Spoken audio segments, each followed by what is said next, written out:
Hola, este es el episodio número 26 del podcast Vino para Principiantes y en esta ocasión vamos a hablar de los vinos de postre. Mi nombre es Juan Sotres y te doy la bienvenida a este curso de vinos.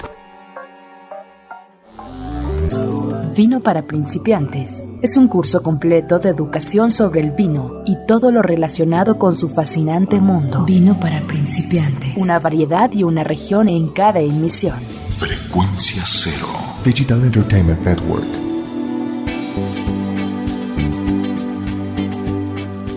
Quiero agradecerles a todos los que nos escuchan. Cada día es más gente la que descarga el programa. Es muy interesante entrar a ver las estadísticas y ver cómo va creciendo esta comunidad que estamos creando alrededor del vino. Muchas gracias a todos. Y bueno, vamos directo al tema de este episodio, los vinos de postre. Por definición, un vino de postre es un vino que tiene un nivel más alto de contenido de azúcar, esto comparado con un vino de mesa tradicional, con los vinos que todos conocemos. Estos vinos se supone que deben ser servidos ya sea como postre o junto con el postre, pero definitivamente también son deliciosos para ser disfrutados por sí solos. Así como te servirías una copa de vino regular, te puedes servir una copita de vino de postre y lo vas a disfrutar mucho. Los vinos de postre son elaborados de diferentes maneras y los vamos a clasificar de acuerdo al método de elaboración. Algunos, por ejemplo, son elaborados al añadir brandy al vino y cuando hacemos esto tenemos un vino fortificado conocido como oporto. Otros vinos de postre son elaborados con uvas que son cosechadas hasta que estas son afectadas por un hongo que se llama botrytis. O también es conocido como podredumbre noble o noble rot, como se le llama en inglés. Puede sonar desagradable, pero bueno, este es un hongo que básicamente lo que hace es que cubre la uva, la perfora y consume el agua que está dentro de ellas. Al no tener casi agua, las uvas producen un jugo más dulce y por lo tanto un vino más dulce. Y un ejemplo de estos vinos son los famosos vinos de postre Sauternes. Y por último, tenemos los vinos que se producen con uvas que son recogidas cuando están congeladas en la vid. Y de ahí viene su nombre, son los ice vine o ice wine. En este caso, las uvas se recogen mientras están congeladas y esto produce un jugo intenso y muy dulce y por lo tanto resulta en un vino dulce. Para conocer los vinos de postre, lo mejor que puedes hacer es pasar un poco de tiempo explorando estos tres diferentes tipos de vino, para que te familiarices más con ellos y decidas si te gustan o no. Pero bueno, antes de que salgas a comprarlos, vamos a aprender un poquito más sobre cada uno de ellos. ¿Y por qué no empezamos con el oporto? Técnicamente, un oporto viene solo de Portugal. Es algo así como el champán, que solo viene de la región de Champagne en Francia. Lo mismo pasa con el oporto. Y aunque vas a encontrar también algunos productores de vino fuera de Portugal, sobre todo en Estados Unidos y Australia, que están elaborando vinos estilo oporto, llamándolos oporto, pero realmente no lo son. Son simplemente vinos estilo oporto. El nombre de este vino viene lógicamente de la ciudad de Oporto en Portugal, pero no es precisamente su región de origen, sino que más bien es el nombre del puerto desde el que se distribuyen y donde todo parece indicar que fueron originalmente creados cuando eran transportados a otros países. Y les explico un poco. El oporto fue creado, o mejor dicho, inventado hace algunos cientos de años, alrededor más o menos de 1678. Por estos años, Inglaterra y Francia estaban en guerra, esto deterioró mucho las relaciones que los británicos tenían con los franceses y ocasionó una gran escasez de vino en Gran Bretaña. Lo que hicieron los ingleses entonces fue empezar a importar vinos de Portugal, los vinos del Valle del Douro más específicamente. En ese entonces las navieras británicas, que eran las encargadas de exportar los vinos desde Portugal, descubrieron que cuando ponían los barriles de vino en los barcos y los enviaban al extranjero en viajes largos, ya sea a Inglaterra o a veces rodeaban toda África y llegaban hasta la India, en estos casos los vinos no viajaban muy bien y se les estaban echando a perder, llegaban en mal estado, esto debido al calor y a otros factores. Pero de alguna manera descubrieron que los vinos que tenían un contenido de alcohol más alto llegaban en mejores condiciones que los otros. Entonces empezaron a experimentar y empezaron a agregarle un poquito de brandy al vino y les funcionó. Los vinos llegaban bien a su destino. Después los probaron y dijeron, pues no sabe nada mal, ¿eh? De hecho, sabían muy bien. Así que son los británicos a quienes hay que agradecer por inventar los vinos Oporto. Y es por esta razón que vas a encontrar que muchos de los grandes productores de Oporto en Portugal no tienen nombres portugueses, sino más bien que tienen nombres ingleses como Grahams, Taylors o Dow's. Los vinos de Oporto vienen en diferentes estilos. Los más simples y menos costosos son los llamados Rubí, y estos son una mezcla de varios tintos muy jóvenes que después se les agrega el brandy y producen un rico vino dulce. Son vinos para ser consumidos inmediatamente después de su lanzamiento, no tiene que ser envejecido y como no fueron envejecidos en barricas de roble, retienen muy bien el color rojo del vino tinto. Son vinos baratos y muy sabrosos. Aquí me voy a detener un poco para hacer una pequeña aclaración. Es probable que mucha gente piense en vinos de postre, piense en dulce y no les atraiga mucho la idea. Pero cuando hablamos de un vino dulce, podemos hablar de un vino dulce no tan dulce. Sé que puede sonar un poco raro, pero para explicarles mejor déjenme hacer una pequeña comparación, a ver si me doy a entender. Piensa por ejemplo en el chocolate. El chocolate tiene características dulces, pero también tiene algunas características amargas, dependiendo en la cantidad de azúcar que se le añade al chocolate amargo.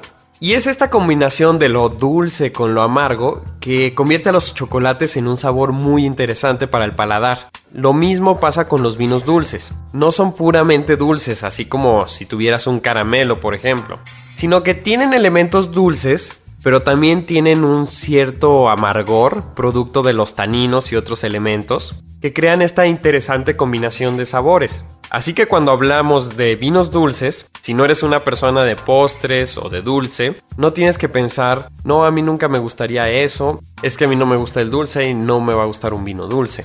Es muy probable que disfrutes los vinos de postre y te invito a que lo intentes y los pruebes. A mí me pasó así, yo nunca como postres, de hecho soy una persona que no come nada de dulce, pero realmente disfruto de vez en cuando una buena copa de Oporto. Los vinos de postre no son mis favoritos, pero cuando los bebo realmente es una experiencia muy agradable. Pero regresando a los tipos de Oporto que existen, ya cubrimos el Rubí y ahora tenemos el llamado Tawny, esto es T-A-W-N-Y, y esto es un vino de un buen precio. Esto claro si lo comparamos con los Oportos más caros que son los Vintage y de los cuales vamos a hablar un poco más adelante. El Oporto Tawny, a diferencia del Rubí, no tiene esa tonalidad roja en el vino. Y esto debido a que pasó algún tiempo en barricas de roble y el vino lo que hace es recoger los tonos de la madera y esto crea un vino más bien de un color ámbar profundo o caramelo. O como la traducción de su nombre en inglés lo dice, un color leonado. Muchas veces vas a ver en las etiquetas de estos vinos que mencionan la edad. Por ejemplo, Oporto Tawny 10 años o 20 años o 30 años. Aunque tengan esta indicación en la etiqueta, los Oporto Tawny están listos para disfrutarse desde que salen a la venta. Ya han sido envejecidos, así que no necesitan ningún envejecimiento adicional en tu cava. Yo tuve la interesante oportunidad de asistir a una cata en la que probamos vinos Oporto de 10, 20 y 30 años, uno al lado del otro. Y te puedo decir que definitivamente se nota que hay un incremento en la intensidad y la complejidad del vino conforme va avanzando la edad. Claro que también hay un incremento en el precio. Por último, tenemos los llamados Oporto Vintage. Estos son vinos de culto, son vinos muy codiciados, considerado por muchos el vino más interesante después del Burdeos.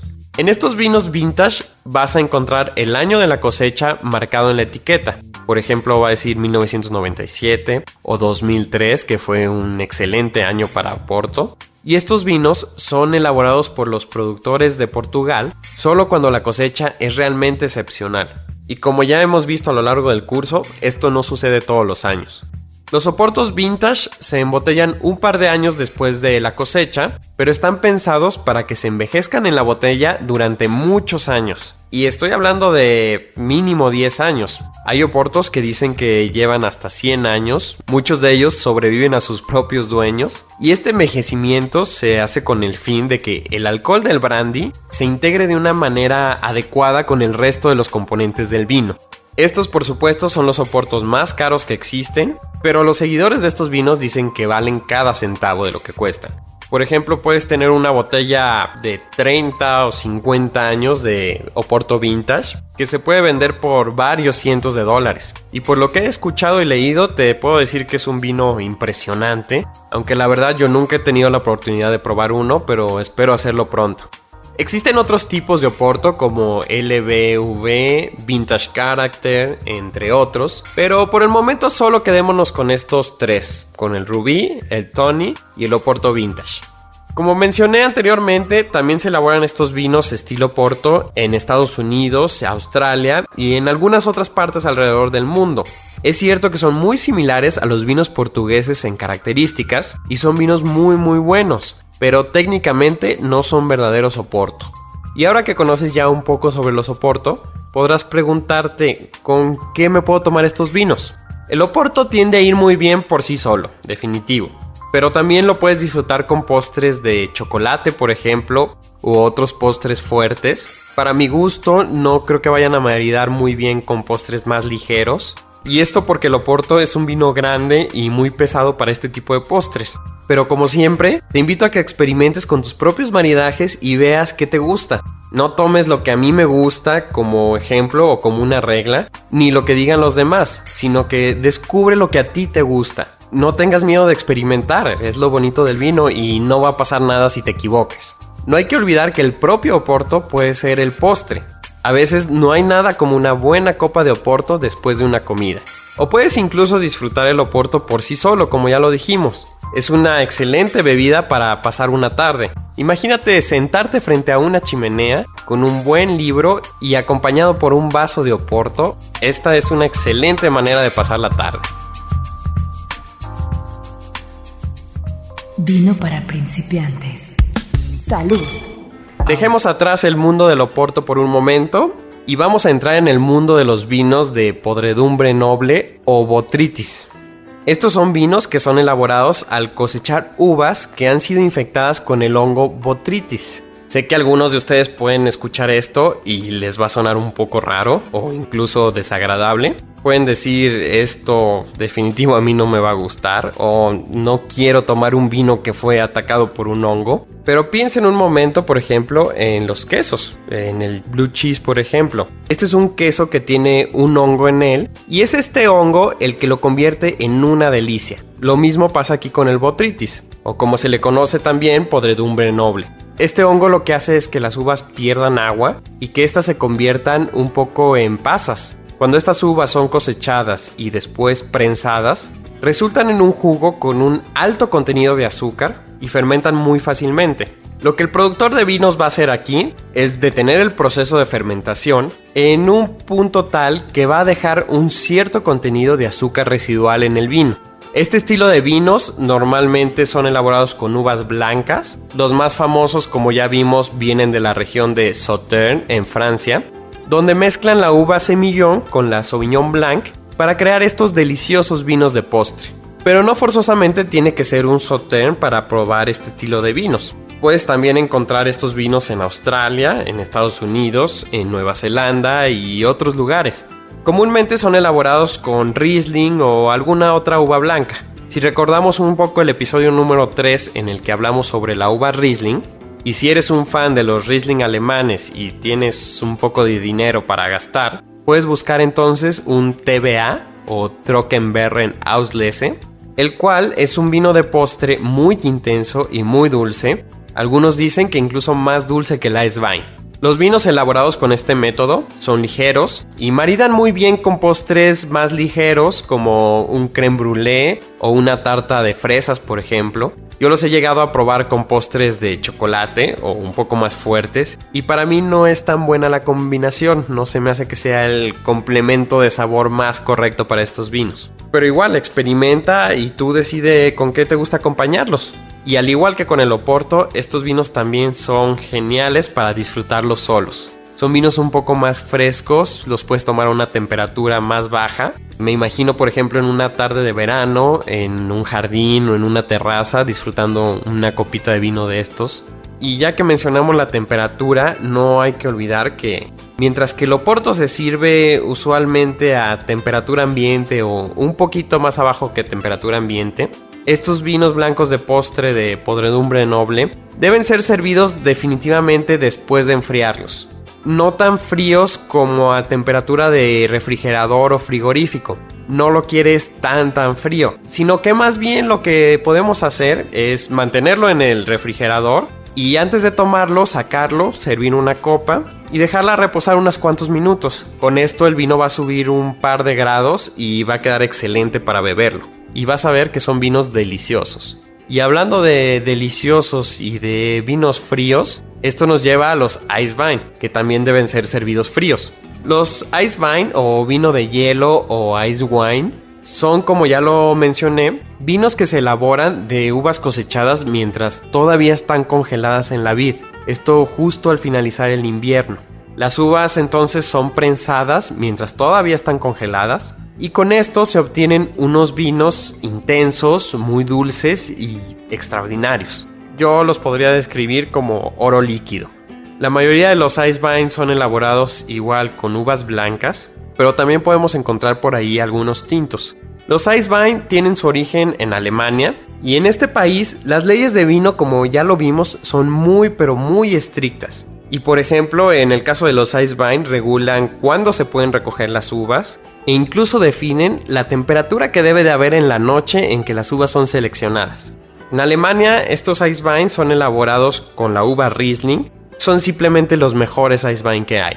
También podemos encontrar unos buenos Ice Wine en un país que no habíamos mencionado antes en el curso, y me refiero a Canadá. Aquí hacen la mayoría de los Ice Wine con una uva conocida como Vidal, pero también elaboran uno con Cabernet Franc. Y en el noroeste de Estados Unidos, en el estado de Washington, también vamos a encontrar algunos de estos vinos. Los vinos de postre en general no son nada baratos. En un Ice Wine, por ejemplo, usualmente estarás pagando por una media botella o una botella de 500 mililitros, que es menos que el estándar de 750. Yo diría que podrías estar gastando alrededor de unos $75 para arriba por una botella de un buen Ice Wine. En cuanto a los Sauternes, el más famoso, el Chateau d'Yquem, puede costarte varios cientos de dólares por media botella. Así que sí son unos vinos caros, pero también vas a encontrar algunos de muy buen precio allá afuera. Un ejemplo de esto es uno de una bodega que se llama Kiona, es del estado de Washington. Y ellos tienen un vino que se llama Red Mountain Chenin Blanc Ice Wine, que es un vino que cuesta alrededor de $20 o $25 la media botella. Que si son tan buenos como una botella de $75, no. Pero es un buen Ice Wine que seguro vas a disfrutar y te va a dar una buena idea de estos vinos de postre. Y en el caso del Oporto Vintage pasa lo mismo. Un buen Oporto Vintage cosecha 2003, por ejemplo, también va a tener un precio elevado. Pero son vinos que valen mucho la pena y si los puedes adquirir y los puedes probar, te invito a que lo hagas. Pero claro que siempre tenemos el Oporto Rubí o el Oporto Tony, que son unos excelentes vinos y de precios mucho más moderados. Así que prácticamente con esto terminamos nuestra introducción al mundo de los vinos de postre. Más adelante vamos a analizar cada uno de estos vinos más a fondo.